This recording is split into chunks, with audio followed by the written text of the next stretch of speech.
आज हम देखते हैं class 12th NCERT solution exercise miscellaneous chapter 3 matrix से question number 11 find the matrix so that the given equation is satisfied.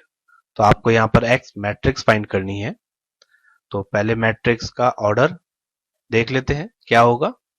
यहां पर आपके पास राइट हैंड साइड में 2/3 की मैट्रिक्स है और लेफ्ट हैंड साइड में x की जिस मैट्रिक्स के साथ मल्टीप्लाई हो रही है वो भी 2/3 की है।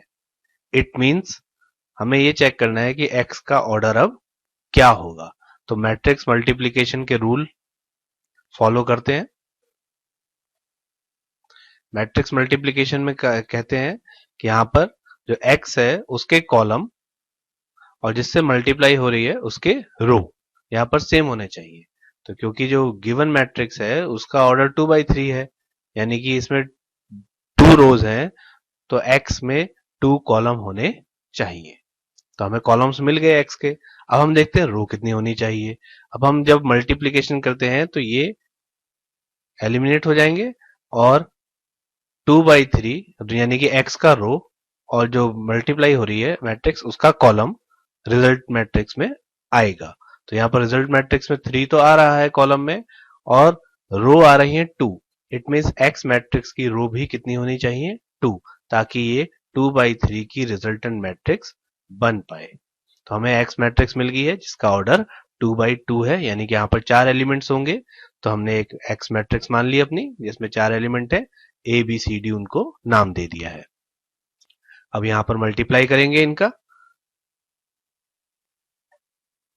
और कॉरस्पॉन्डिंग एलिमेंट्स को इक्वेट करके हमारे पास 6 इक्वेशन यहां पर बन जाएंगे। तो पहले मल्टीप्लाई कर लेते हैं रो इनटू कॉलम फॉर्म में। तो फर्स्ट रो फर्स्ट कॉलम की मल्टीप्लाई करके A11 एलिमेंट आएगा। It means A plus 4B, तो पहला एलिमेंट हो गया। A12 एलिमेंट यानी कि फर्स्ट रो सेकंड कॉलम, तो यहां से आएगा 2A plus 5B। A13 means first row third column, तो 3A प्लस 6B, ये आपके पास थर्ड इक्वेशन बन जाएगी जब इसको इक्वेट करेंगे। और इसी तरीके से बाकी तीनों एलिमेंट और आप फाइंड कर लेंगे। अब कॉरस्पॉन्डिंग एलिमेंट्स को इक्वेट करते हैं और इक्वेशन बनाते हैं। 6 इक्वेशंस यहाँ पर बनेंगी। 4 वेरिएबल हैं, तो 6 इक्वेशन में से 4 वेरिएबल हम सॉल्व कर सकते हैं। तो ये 6 इक्वेशन हमारे पास आ गई हैं कॉरस्पॉन्डिंग एलिमेंट्स को इक्वेट करके। a plus 4b equal to -7, 2a plus 5b equal to -8। तो पहली दो इक्वेशन को अगर हम चेक करेंगे तो यहाँ पर a है फर्स्ट इक्वेशन में, सेकंड इक्वेशन में 2a है, तो हम इक्वेशन 1 में 2 से मल्टीप्लाई करके इक्वेशन 2 को सब्ट्रैक्ट कर देते हैं, तो a एलिमिनेट हो जाएगा। तो हमने यहाँ पर a को एलिमिनेट करा, तो 2 इंटू इक्वेशन 1 माइनस इक्वेशन 2 करके, तो यहाँ 2 से मल्टीप्लाई करेंगे 2a माइनस 2a 0 आ जाएगा। 4b में 2 से मल्टीप्लाई करेंगे 8b माइनस 5b 3b बन जाएगा। 7 में 2 से मल्टीप्लाई करेंगे -14 और माइनस माइनस प्लस 8 बन जाएगा -6। तो b की वैल्यू आ जाएगी -2। b इक्वल टू -2 आप इक्वेशन 1 या इक्वेशन 2 में रख के a की वैल्यू फाइंड कर सकते हैं। तो यहां पर इक्वेशन 1 में हमने b की जगह पर -2 रखा, तो यहां पर a की वैल्यू आपके पास आ गई है 1। a और b की वैल्यू आपके पास आ चुकी है।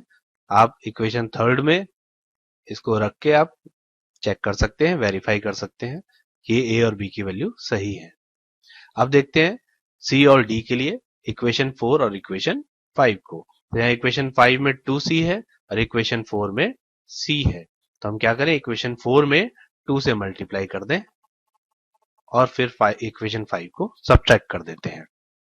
तो यहां पर 2c माइनस 2c 0 हो जाएगा। इसी तरह से 4d में 2 से मल्टीप्लाई करेंगे 8d माइनस 5d 3d आ जाएगा। 2 से मल्टीप्लाई करेंगे 4 माइनस 4 0 आ जाएगा। तो यहां से d की वैल्यू आपके पास 0 आ गई। d की वैल्यू आप इक्वेशन 4 या 5 में रख लीजिए।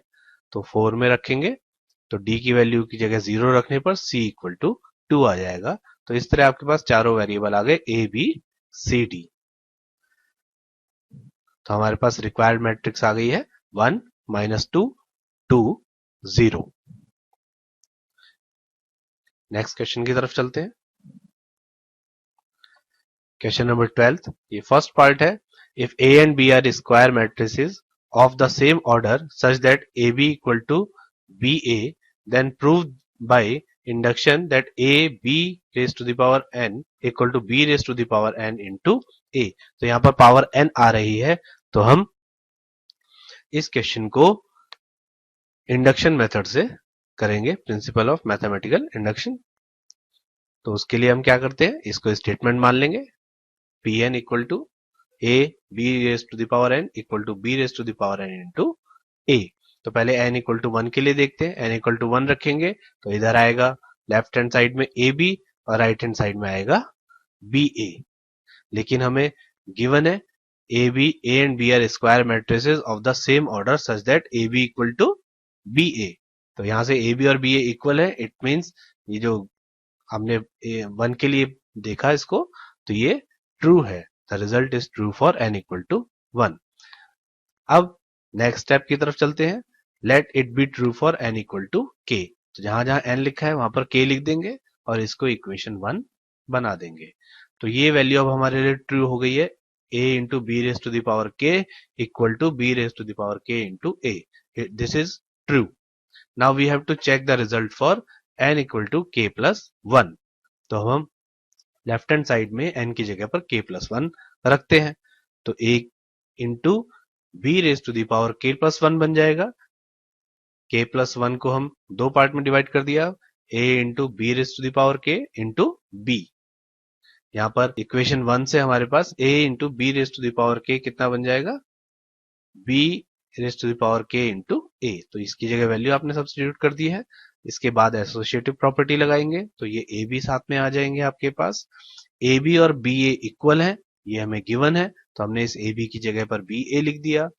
फिर से एसोसिएटिव प्रॉपर्टी लगाएंगे तो b raise to the power k into b साथ में ले लेते हैं, तो ये बन जाएगा b raise to the power k plus 1। यही हमें प्रूव करना था अगर हम k प्लस 1 रखते हैं।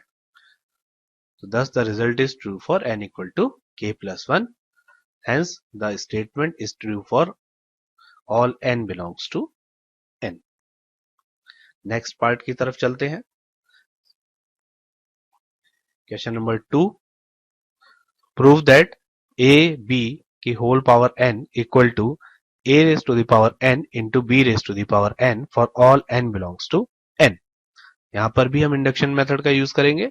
तो पहले n इक्वल टू 1 के लिए देखते हैं। n इक्वल टू 1 के लिए लेफ्ट हैंड साइड में a b की पावर 1 और राइट हैंड साइड में a raise to the power 1 b raise to the power 1।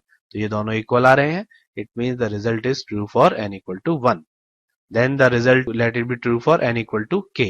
तो हमने k रख दिया n की जगह पर, तो ये स्टेटमेंट हमारे पास आ गई है, इसको हम ट्रू मान के चलेंगे। अब हमें किसके लिए क्या रखना है, n equal to k plus 1 के लिए स्टेटमेंट को ट्रू प्रूव करना है। तो k प्लस 1 रखेंगे, ये क्या बन जाएगा फिर हमारे पास, A B raise to the power k plus 1 equal to a raise to the power k plus 1 into b raise to the power k plus 1। ये आएगा यहाँ पर, ये हमें प्रूव करना होगा।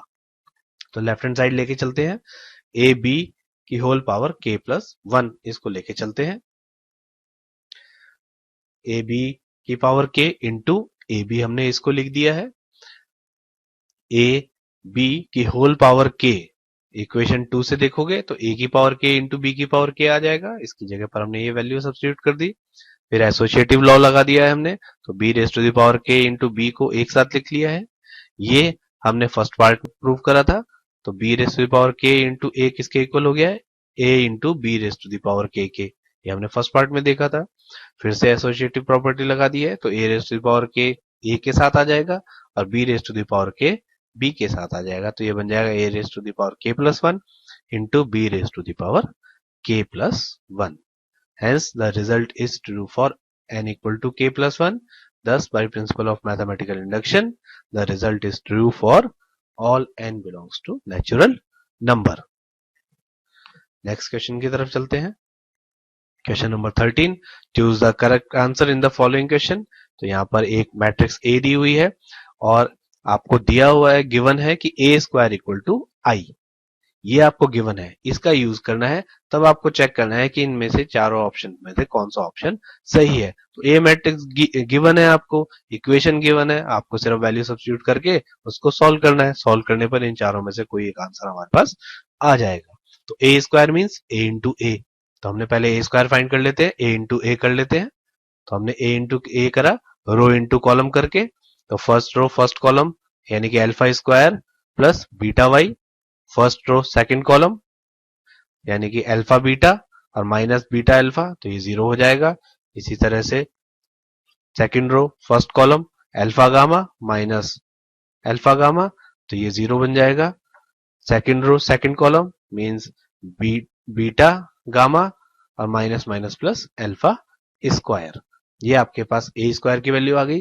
और किसके इक्वल है? ये आइडेंटिटी के इक्वल है। ये आपको गिवन है इक्वेशन। तो हमने दोनों मैट्रिक्स को इक्वेट कर दिया, ए स्क्वायर को और आई को। तो इनके क्योंकि दोनों मैट्रिक्स इक्वल हैं तो कॉरस्पॉन्डिंग एलिमेंट्स भी इक्वल होंगे। तो फर्स्ट एलिमेंट फर्स्ट के इक्वल होगा, it means alpha square plus beta y किसके इक्वल हो गया? 1 के। तो इनकी साइड चेंज करिए आपने, तो ये बन गया 1 minus alpha square minus beta y equal to 0 होना चाहिए अगर इक्वेशन सेटिस्फाई हो रही है तो हमारा सी ऑप्शन सही होगा यहां पर। नेक्स्ट क्वेश्चन की तरफ चलते हैं। Question number 14, if the matrix A is both symmetric and skew symmetric then A matrix कैसी होगी आपके पास? ये चार ऑप्शन आपको दिए हुए हैं। गिवन है कि ये सिमेट्रिक भी है और स्क्यू सिमेट्रिक भी है। तो अगर मैट्रिक्स सिमेट्रिक होगी तो क्या होगा आपके पास? सिमेट्रिक के लिए ए कॉम्प्लीमेंट ए के इक्वल होता है, और अगर स्क्यू सिमेट्रिक है तो ए कॉम्प्लीमेंट माइनस ए के इक्वल होता है, क्योंकि आपकी मैट्रिक्स ये दोनों ही है, सिमेट्रिक भी है और स्क्यू सिमेट्रिक भी है। तो ए ट्रांसपोज ए के इक्वल और ए ट्रांसपोज ही माइनस ए के इक्वल है। दोनों ही वैल्यू ए ट्रांसपोज की है, तो ये दोनों भी इक्वेट होंगी। तो ए इक्वल टू किसके हो गया? माइनस ए के। साइड चेंज करी तो यहां से 2a इक्वल टू कितना आ गया? 0। 2 0 हो नहीं सकता, इट मींस ए मैट्रिक्स क्या हो गई है? जीरो मैट्रिक्स आपके पास आ रही है। ए इज अ जीरो मैट्रिक्स। तो आपके पास ऑप्शन बी आपका सही हो गया है। नेक्स्ट क्वेश्चन की तरफ चलते हैं। If A is a square matrix such that A square equal to A, तो यहां गिवन है A स्क्वायर किसके इक्वल है? A के। तब आपको I प्लस A की होल पावर 3 माइनस 7A को फाइंड करना है, सॉल्व करके सिंप्लीफाई करके कि ये इन चार ऑप्शन में से क्या होगा। तो हम इसको सिंप्लीफाई करके देखते हैं। जहां इक्वेशन में ए स्क्वायर आएगा वहां पर ये गिवन है, उसको हम क्या लिख देंगे? ए लिख देंगे। तो यहां पर लेफ्ट हैंड साइड ये इक्वेशन लेके चलते हैं हम इसको सिंप्लीफाई करने के लिए एक्सप्रेशन को। आई प्लस ए की होल पावर 3, तो यहां पर ए प्लस बी का होल क्यूब आइडेंटिटी का यूज करेंगे तो बन जाएगा आपके पास ए क्यूब प्लस बी क्यूब। तो ए की मैट्रिक्स ए की पावर 3, फिर 3a स्क्वायर बी यानी 3i स्क्वायर ए प्लस 3b स्क्वायर ए यानी 3a स्क्वायर आई, और ये 7a लास्ट में माइनस में लिख दिया। और आगे सॉल्व करते हैं। जहां जहां ए स्क्वायर आएगा वहां पर क्या रखेंगे? हम ए वैल्यू रख देंगे क्योंकि ये गिवन है। चलिए आगे देखते हैं। आई स्क्वायर आइडेंटिटी मैट्रिक्स है, स्क्वायर करने पर आइडेंटिटी आएगी, और आइडेंटिटी मैट्रिक्स की किसी मैट्रिक्स से मल्टीप्लाई करने पर वही मैट्रिक्स रहती है। तो ये 3a ही बन जाएगा। इसी तरीके से यहां पर ए स्क्वायर की आई से मल्टीप्लाई करेंगे तो ए स्क्वायर ही आएगा। नेक्स्ट स्टेप में अब जहां ए स्क्वायर आ रहा है इसकी जगह पर क्या लिख देंगे हम? ए। तो ये बन जाएगा 3a स्क्वायर की जगह पर 3a। यहां पर ए क्यूब है, ए क्यूब को हम लिख सकते हैं ए स्क्वायर इंटू ए। तो आपके पास बन गया आई प्लस ए स्क्वायर इंटू ए प्लस 3a प्लस यहां पर ए स्क्वायर की जगह ए आ गया तो 3a minus 7a। Next step देखते हैं। तो I as it is A square की जगह क्या लिख देंगे? ए लिख देंगे। तो ये बन जाएगा ए इंटू ए।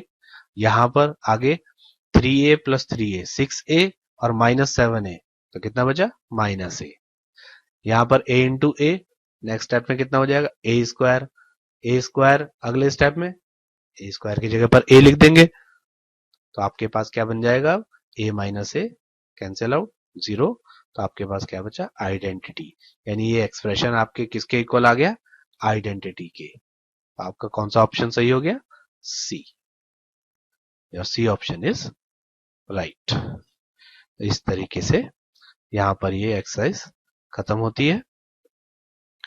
नेक्स्ट चैप्टर के लिए नेक्स्ट वीडियो देखेंगे। तब तक के लिए थैंक यू।